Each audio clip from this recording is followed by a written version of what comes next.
Hello, welcome to the Real Internet Comfort Meet the Author Session Live. My name is Antoinette Smith and I'm your author. Remember to get your books, get your books, get your books, people. Some of them are on sale at Barnes& Noble, Amazon, Google, Apple iTunes, Walmart.com, Target.com, Books A Million, Kobo, Indigo, and Tails. All of them come in paperback and digital version. Get your copies today. Remember, we are reading from the Real Internet Comfort book series, value 1, 2, and 3. We are currently on value number 1, titled The Darkness Begins, and we are talking about molestation from age 4 to 11. On next week, I will be doing a live question and answer session, so be sure to tune in and watch it, okay? I have a lot of questions that people have already begun to send in, so I will answer them live, all right? So we are reading from chapter 5. It is titled Brokenhearted. Excuse me. And it is age 9. My grandmother has been rushed to the hospital. She isn't doing so well. My mother and everyone else are at the hospital, and we are with my older brother and our cousins at our house. My mother's uncles, aunts, father returned to our home. We asked, "Where is grandma?" My mother, and all of them were crying. "She's gone. Mama's dead," my mother replied. My heart is broken. I burst into tears and fell to my knees, like, "No, God, please bring her back. I'll be a good girl, I promise." I tell my mother, "Let's pray so God can bring her back." My mom grabs me and hugs me and said, "It's not like that. It's not that easy, Tookie. She's gone." We keep on crying. So for the next few days, everyone was still at our house. My mother and my mother is the oldest girl, and she handles all of the family's business.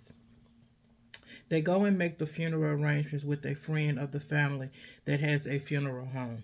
My mother and her siblings are talking, all 9 of them, and I overheard them say the medical examiner found a needle left in my grandmother's heart where they performed open heart surgery on her in the past. My family was outraged. When I heard it, I said, "They killed my grandmother." I went and told all of my cousins and brothers that the hospital killed grandma. I really believed that, and when I got older, I would never go to that hospital and warned my family not to go. So for the funeral, all the girls wore the same dresses and all the boys dressed alike too. At the time, my grandmother had 9 grandchildren and 26 great grandchildren. Had 9 children and 26 grandchildren. Excuse me. My family continued to drink and have family fellowships after Grandma's departure. I carry a lot of guilt from my grandmother's passing because of how I used to treat her. I cried a lot because I felt if I had given her more water when she asked me or helped her up and down, didn't talk back to her, didn't steal from her, she would have still been here with us.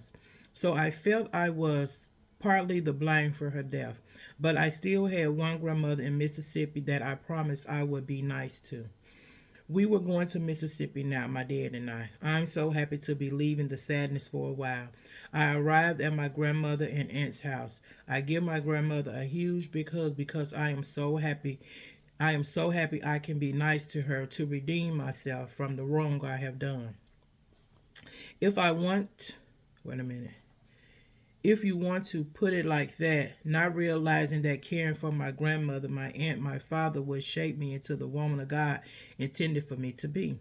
So I asked my grandmother, "You want some water?" She said, "Yes, Antoinette." I said, "Thank you." Oh boy, my heart is like, "Thank you, Jesus." She letting me help her. Then my aunt, who is up in age, she asked me to scratch her head. I said, "Sure, no problem." Now my father always asked me to scratch his head and pick the hairs from his face as he talked to me and fell asleep. So he told my aunt and grandmother that I scratched heads really good. So I became their own personal head scratcher, and I was so proud to do it.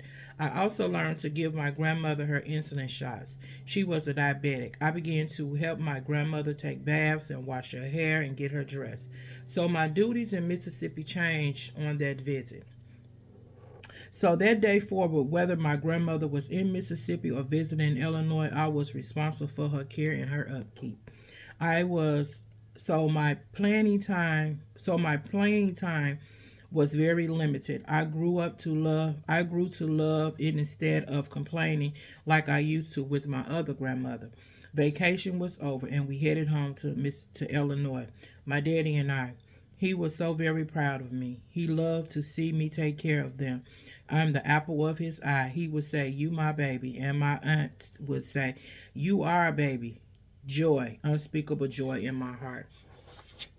I'm redeemed. I arrived home, and my mothers and brothers were so glad to see me. My mom and stepdad were back together, thank God, and didn't have to rotate weekends anymore. I could go with my daddy every weekend. Excuse me.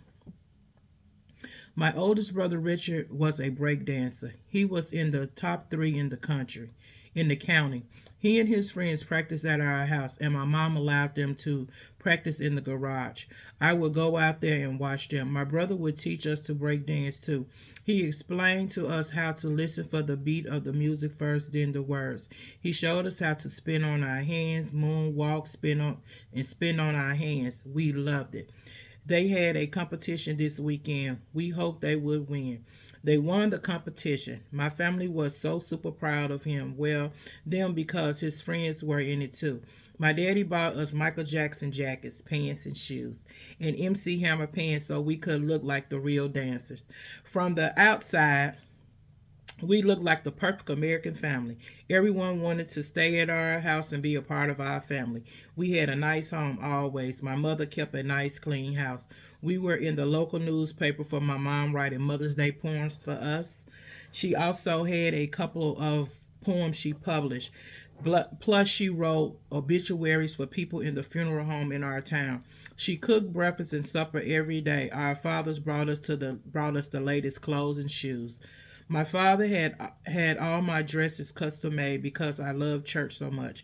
He always had groceries and our own snacks and cereal. My father would let us come to his store daily to get bags of snacks. Excuse me. After my stepdad and mother got back together, my stepdad told my mother to tell my daddy to stop sending groceries to the house each week. He would feed his own family, where neither my father nor my mother listened to him. So that Sunday, when my father brought me home, he came with a truck full of groceries, watermelon, corn on the cob, peas, potatoes, bread, canned goods, and meats. My mother was happy as ever to see him each time, along with her weekly allowance. My father kissed me goodbye and said, "Be a good girl. I'll see you on Friday." My stepfather came out the room and put on his shoes. He said to my mother, "Didn't I tell you not to accept no more food for my family?" My mom said, "Go to bed." My daddy opened the front door and threw out a basket of peas first, then a basket of corn. I screamed, "Please, no, don't throw my watermelon out." My mother started cursing and said, You must have lost your mind. Throw something else out the door. I'm going to show you something." My dad threw a bag of meat out the door. My mom grabbed him from the back and they began to fight, which was funny to us. My mom was very angry, but my dad played around, dancing around. He said, "You better go sit down or I'll do karate on you." And we were laughing, my brothers and I. And my father really started dancing around my mom. She continued to cuss and told my dad, "You're going to replace every piece of food you threw out this house." And she went to bed. My dad stayed in the living room for a while, laughing and showing us karate moves. My oldest brother and his friends were practicing in the garage for the next dance competition. My parents were gone and my brother was babysitting us. The only problem with that is he doesn't watch us. Two of my brother friends were perverts. They peeked into the bathroom when we used it. One day, one of them pretended they had to use the bathroom and go into the house and took me to my mom's room, which was in the back of the house. And you can guess what happened to me. This was worse. Wait a minute, but this was worse. He put his finger into my privates. I began to cry. He said, I'm not gonna hurt you. Don't cry." He proceeded to pull down his pants and made me perform oral sex, and he repeated the same words of my first offender. "But you better not bite me or tell anyone or I will hurt you the next time." My brother Andre began to yell and look for me. So the guy pulled up his pants and ran into the bathroom, which was right before my mom's bedroom. I hid in the closet because if my brother saw me crying, I would have to tell him what's wrong. I don't recall coming out of the closet, but I remember the feelings of hurt and pain, thinking, "Why me again?" I was already trying to forget what happened to me. What happened to me when I was 5. This is not right. This has got to stop. I got to And wait a minute. This is not right. This has got to stop. I got to stop this. And I'm going to end the chapter right there. Remember to get your books, get your books, get your books, people. We are reading from the Real Antoinette Come Forth, values 1, 2, and 3. We are currently on value number 1, titled The Darkness Begins, and we are talking about molestation. We are talking about molestation. I was molested from age 4 to 11. And we're going to be dealing with this topic because so many have suffered molestation, whether girls or boys. And you don't have to be a child to suffer molestation. Many adults get molested as well, okay? So remember to tune in next week. I'm going to be doing a live question and answer session. So thank you for watching these videos, sharing these videos with your friends, your family, and your loved ones. And remember, until we meet again, God gets the glory and I tell the story. Goodbye.